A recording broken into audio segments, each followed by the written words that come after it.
पाकिस्तान का जो क्लेम है, ये जो सिंध और गुजरात के दरमियान 96 किलोमीटर की पट्टी है, पाकिस्तान का ये क्लेम है कि ये मुकम्मल पट्टी पाकिस्तान की है। अब हम तुर्की और सऊदी अरब के साथ दिफाई मुआहदे कर रहे हैं। आप हमारी हालत देखिए, पाकिस्तान ने कितनी मुसीबत मोल ली है, आप सोचकर देखिए। वहां पर पाकिस्तान ने हॉवरक्राफ्ट्स डिप्लॉय किए हैं, एसएसडी कमांडोज डिप्लॉय किए हैं, कोई नई वहां पर पोस्ट्स बनाई जा रही हैं। तो ये पाकिस्तान की तरफ से मैसेज कन्वे हुआ है भारत को कि हम यहाँ पर जंग की तैयारी कर रहे हैं। यमन के जो हूतीज हैं उन्होंने सऊदी अरब की तेल की जो सबसे बड़ी फैसिलिटी है, आपको यमन के अंदर एंटर करना पड़ेगा या नहीं करना पड़ेगा? जिसे आप नहीं चाहते थे वो आपने एक बार को मना कर दिया। सऊदी अरेबिया इतना नाराज हुआ कि आपके साथ रिलेशंस खराब हो गए। तो अब पता नहीं टेस्टर लगाकर यमन वाले चेक कर रहे हैं कि जब हम सऊदी अरब पर हमला करेंगे, क्योंकि दिफाई मुआहदा हो गया जिसमें अब पाकिस्तान, सऊदी अरब पर हमला, पाकिस्तान पर हमला है। अब जब भी दोबारा महाज खुलेगा तो पाकिस्तान नेवी को भी मजा चखाया जाएगा और पाकिस्तान को बताया जाएगा कि पाकिस्तान की नेवी की काबिलियत क्या है, क्योंकि हम लोगों ने इन कम नसीबों को वहां मारा जाएगा जहां पानी भी ना मिले। और तुरफा तमाशा देखिए कि इन बेचारों को इस बात का अंदाजा है कि their days are counted, their fate is sealed. दूसरे की लड़ाई में आपको जाना ही पड़ेगा, और जब दूसरे की लड़ाई में जाना पड़ेगा तो उसकी जो कॉस्ट ऑफ वॉर है वो बेफालतू में आपके ऊपर आएगी ही आएगी। यहाँ मोबाइल फ़ोन बंद है, लेकिन चले हैं हम दूसरों को सिक्योरिटी देने। वहाँ भी यमन ने अब टेस्टर लगा के हमें टेस्ट किया है कि क्या वाकई हम कुछ करते हैं या हमारे हाथ पैर ढीले ही रहते हैं। नमस्कार दोस्तों, कल यमन ने सऊदी अरेबिया में फिर एक अटैक कर दिया, वो भी तब जब एक दिन पहले ही पाकिस्तान, सऊदी और तुर्की ने डिफेंस पैक्ट साइन किया था। इसलिए अब कई पाकिस्तानी पत्रकार का ये कहना है कि क्योंकि डिफेंस पैक्ट में ये लिखा गया था कि सऊदी में अटैक यानी पाकिस्तान में अटैक समझा जाएगा, इसके मुताबिक यमन का ये अटैक डायरेक्ट पाकिस्तान में था। तो क्या पाकिस्तान या तुर्की यमन पे अटैक करेगा? दोस्तों, इस डिफेंस पैक्ट का खुद कई पाकिस्तानी पत्रकार मजाक उड़ाते हुए ये कह रहे हैं कि ये सिर्फ सऊदी से पैसे ऐंठने के लिए पाकिस्तान ने किया है, क्योंकि हम सब जानते हैं कि किसी भी वक्त वापस ईरान और अमेरिका के बीच में वॉर स्टार्ट हो सकती है और कभी भी ईरान सऊदी अरेबिया पर वापस अटैक कर सकता है। इसी टॉपिक पर चलिए आगे इस वीडियो को देखते हैं। चैनल को सब्सक्राइब और वीडियो को लाइक करना ना भूलें। अब हम तुर्की और सऊदी अरब के साथ दिफाई मुआहदे कर रहे हैं। आप हमारी हालत देखिए कि हमने दिफाई मुआहदे तुर्की और सऊदी अरब के साथ किए। हमने सऊदी अरब को सिक्योरिटी प्रोवाइड करनी है। वो अलग बात है कि यमन के जो हूतीज़ हैं उन्होंने सऊदी अरब की तेल की जो सबसे बड़ी फैसिलिटी है, मेरा ख्याल जुबैल है उसका नाम, जगह का मैं अक्सर अरबी के जो नाम है वो मिस प्रोनाउंस करता हूँ, क्योंकि अंग्रेज़ी में जब वो लिखे होते हैं तो पता नहीं चलता उनकी प्रोनाउंसिएशन क्या है। तो बहरहाल जो अरामको उनकी रिफाइनरी की साइट है जहाँ पर दुनिया का 8% जो पेट्रोकेमिकल की प्रोडक्ट्स हैं वो वहाँ पर उनका अमल दखल है या उनकी तरसील होती है या उनका लेन देन होता है वहाँ पर, उस ज़ख़ीरे को या उस प्लांट को टारगेट किया गया और वहाँ पर बहुत ख़तरनाक आग लगी है।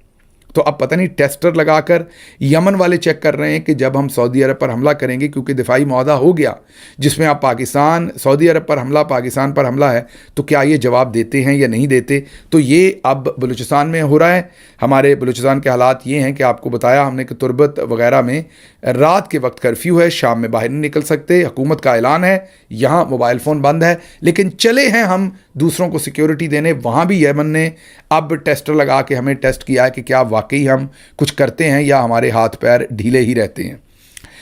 दूसरी तरफ इस्लामाबाद के अंदर हम फायर क्रैकर्स चला रहे हैं, आतिशबाजी कर रहे हैं, पंजाबी में कहते हैं शुरलियाँ और पटाखे छोड़ रहे हैं, और वहाँ पर हम सेलिब्रेट कर रहे हैं किस चीज़ को, कि हमारा मुआहदा हुआ है।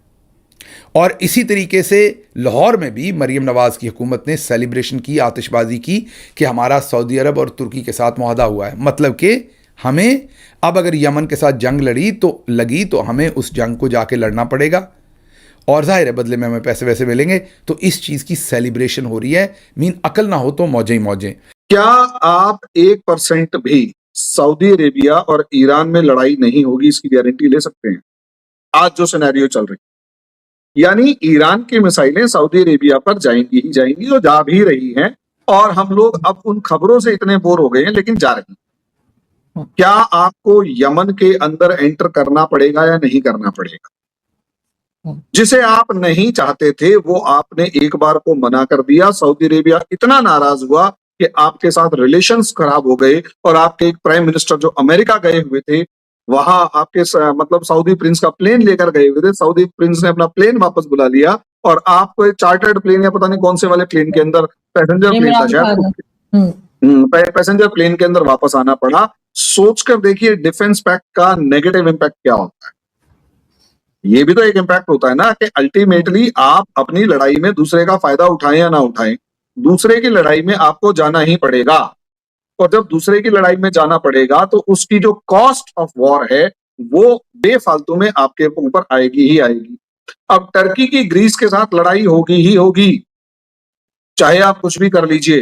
टर्की की साइप्रस के साथ प्रॉब्लम है ही है, इजराइल की टर्की के साथ प्रॉब्लम है ही है। सऊदीया क्या करेगा सर? फिर सऊदीया क्या करेगा अगर टर्की पर अटैक हुआ? पाकिस्तान के तो चले डॉलर दे दे, वो बोलेंगे सोल्जर्स भेजो, सऊदीया क्या डॉलर दे करेगा? देगा, डॉलर दे देगा। ये भी तो मैं भी तो सोच रहा हूँ सऊदी करेगा क्या। मुझे अब तक समझ में नहीं आया सऊदी करेगा क्या। सऊदी के पास डॉलर के अलावा है क्या? और देखिए माफ कीजिएगा, आपको कुछ बिलियन, 1 या 2 बिलियन 5 बिलियन डॉलर से फर्क पड़ता होगा, सॉरी टू से हमें इतना नहीं पड़ता, हमारी कंट्री को इतना नहीं पड़ता, ये आप भी जानते हैं।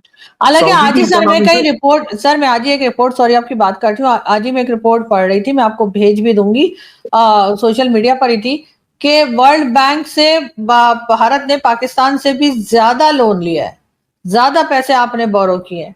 तो सर ये वाला ताना तो हमें मारना बंद कर दें। मुझे इस चीज का बड़ा दुख है कि हमारे यहाँ एक अंबानी है, अंबानी के पास मेरे से ज्यादा लोन है।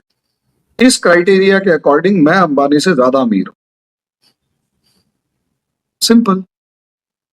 मैं अंबानी से कहीं ज्यादा अमीर हूं क्योंकि अंबानी ने मेरे से कहीं ज्यादा लोन ले रखा है, मैं तो लोन लेता सर आप नहीं। लोन का ताना तो सर आप हमें भी मारते हैं ना, आप लोग कहते नहीं रहते नहीं पाकिस्तान नहीं, लोन लेता दो रहता है। अलग अलग चीजें हैं मैडम जी।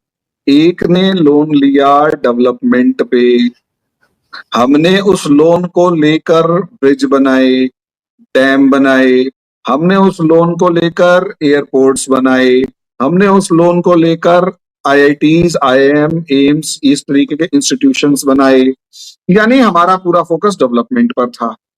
हमने उस लोन को लेकर लोन की पिछली किस्त को नहीं चुकाया, हमने उस लोन को लेकर किसी भी तरीके से दूसरी कंट्री का हमने उस लोन को लेकर हमारे ऑफिसर्स ने फॉरेन कंट्रीज के अंदर किसी पिज्जा की या किसी चेन्स वगैरह, बिजनेस चेन्स वगैरह नहीं खरीदी। हमारा जो लोन लिया गया वो हमारी कंट्री के लोगों के लिए है। उससे हमने मेट्रो बनाई है, उससे हमने 99, हमारे जितना भी रेलवे लाइन है उसका 99% इलेक्ट्रिफिकेशन कर दिया है। तो लोन जो है वो हमारे लिए कोई प्रॉब्लम नहीं है, क्योंकि जिन जगहों पर हमने लोन को खर्च किया वो इतना ज्यादा उस टाइम पर कमा रहे हैं कि वो लोन आराम से सस्ती दामों पर सस्ती किस्तों में चूकता हुआ नजर आ जाएगा। हमारे यहाँ लोन एक्सप्रेसवेज में को डेवलप करने के लिए मिला है। हमने वो लोन चाइना से अपने एसेट्स बेचकर या अपने पार्क वगैरह बेचकर, जो इस्लामाबाद में हमारे एक मेजर साहब बताते हैं कि इस्लामाबाद में वो जो पार्क है वो चाइना के नाम कर दिया गया है, तो किसी पार्क को बेचकर हमने लोन नहीं चुकाया। हमने जो भी काम किया है वो अपने दम पे किया है।